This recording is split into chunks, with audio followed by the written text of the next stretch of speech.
It's tea time. Cheers! I am Patricia Moore and I come on here week to week spilling my tea. And the one question I always get asked is why and where did spilling the tea come from? I want to tell you a little backstory. One or two reasons I believe tea time came about was my disobedience and my wilderness season. My disobedience, first of all, because this was not something that I desired to do. This was not something I ever thought I would do. I never wanted to speak, be in front of a camera, motivate people. And I know people are like, you're natural. I never would know you were nervous. You're really good at it. That may be the case, but it just wasn't something that I thought I would do, especially in ministry. Like ministry and Patricia, oil and water, like I'm pretty sure people who grew up with me is like, I can't even believe this girl is here. And so I felt like I kept running from something God wanted me to do. And something had to happen to get my attention, to force me, in a sense, to hear the voice of God and to be obedient to it. And so in my wilderness season, something that I've never experienced before in my life in this manner was betrayal. And it was so crazy because while I was in my wilderness season, so many women were pouring out to me, perfect strangers, inboxing me, telling me about their situations, what they're going through, how they're dealing with betrayal, what happened. And it just, in a sense, was overwhelming. Like, I was like, my God. Like, and I didn't want to, I couldn't open up yet because I wasn't ready to tell. I wasn't ready to talk. But I tried to console, I tried to comfort, and I tried to provide scriptures. But what really got me is how some of these women were totally in a dark place, were depressed, were ready to just give up everything, like their entire life. Just yesterday, I had to talk a young lady off the ledge. And she just she just wanted to give up. She didn't know how to continue because the betrayal took everything out of her. It took the life out of her. So much so that the ministry she started, she wanted to just end it all. And I just was like, no way, my God, this cannot happen. I wanted to encourage women. So I started messaging them back and I started talking to them. And then I said, you know what, maybe I could show them my journey. I don't have to tell everything, but I could show them my journey, how I get up every day and I press forward and I find strength and I find everything I need in God, and how I've made God first in everything that I do, and that I realized some things about myself where I put God last, where he should have been my everything. In about 2008, 2010, I think it was, Peyton was a little boy. And I was introduced to a young lady by someone I thought I could trust. I met her husband, I met her son, and of course they met my family. Fast forward, we moved to Atlanta, and they were one of the first families that we interacted with. Like our families collided, hung out with each other. I mean, like house parties, house gatherings, concerts, just different things, how you do when you connect with a family. My kids playing with her kids. Well, how many of you know the enemy is slick? And I told you, and he's very, very, he knows. And I knew that there would be attack coming because of what my family represented as far as family and relationships. So I knew the attack was coming, but I did not know it was coming in this manner. And so I told you that a lot of times people,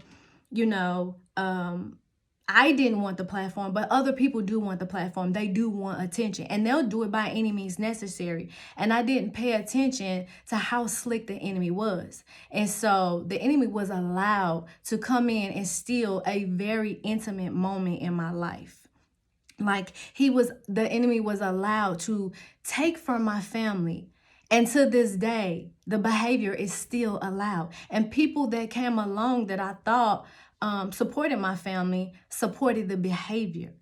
And it literally, I understood how it can take the life out of somebody. Like when you become close with somebody, and I don't let a lot of people into my interpersonal space, but when you let somebody into your interpersonal space and then they're allowed to betray you, and then people sit back and allow it and almost join in. And I never got I'm sorry. I never got a sit down conversation saying this was wrong. And I probably never get it. And I'm not going to worry about it.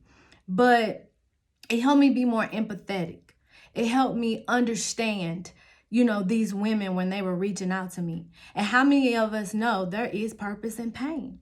And so in my wilderness, I found myself focusing on God, setting my eyesight on him.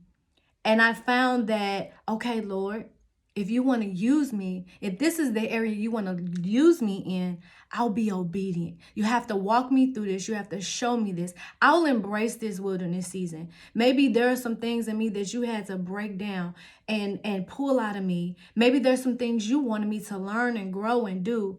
But now here's my opportunity to be a testimony, to show how I've overcome, how I've done the work in counseling, how I'm still doing the work. Listen, I wrote down in my notes the other day, I said, whatever mistakes I've made or fumbled in this season, there is hope that once this season is over, I can take into my next season and apply everything I was willing to learn and change. Because God can do anything with a willing heart, a person who's ready to surrender. God is a God of love and mercy. So I know for sure my ladder will be greater. God is not only the God of second chances, but of multiple chances. And so I wanted to encourage the women, listen, sis, get up, dust yourself off.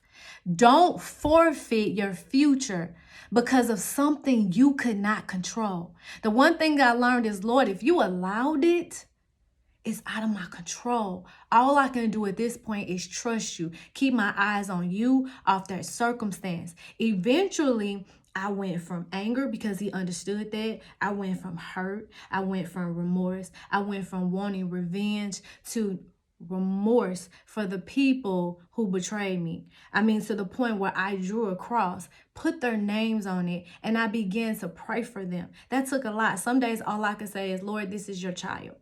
That's it. Lord, this is your child. Because I understand apparently there was something in me that the enemy wanted to stop. He wanted to rob me of, that he wanted to destroy, that he wanted to distract. He didn't want me to be here.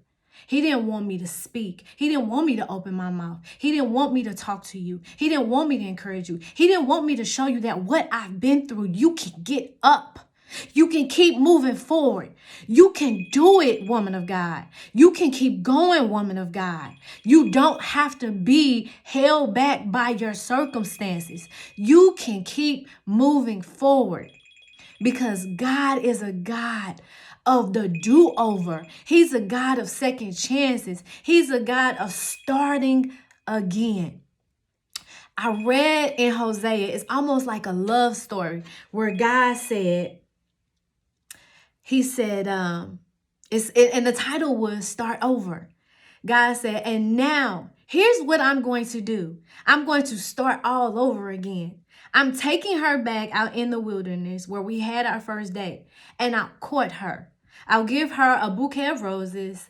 I'll turn Heartbreak Valley into acres of hope. She'll respond like she did as a young girl, those days when she was fresh out of Egypt. Hosea 2:14-15. Listen, God wanted to pull you in that wilderness, not to hurt you, but he wanted to turn things around, but he had to get your attention.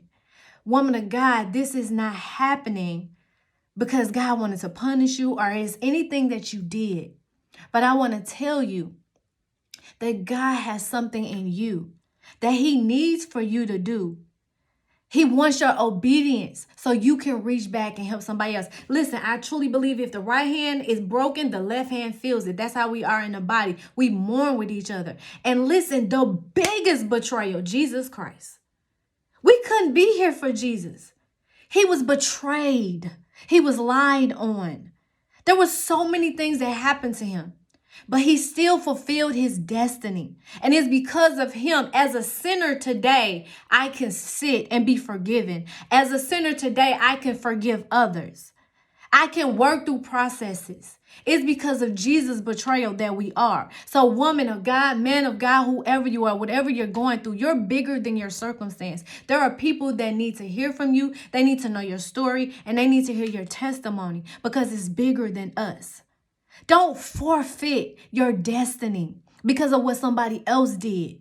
The enemy is slick, but God is slicker. You know why? Because he already defeated him. So get in position in your wilderness season. Worship if you have to and say, God, I'm willing and I'm here. Whatever you will have me to do, I will do it. All right, this is my tea time. I hope you enjoyed it. Prayerfully, I'll see you next week. Cheers.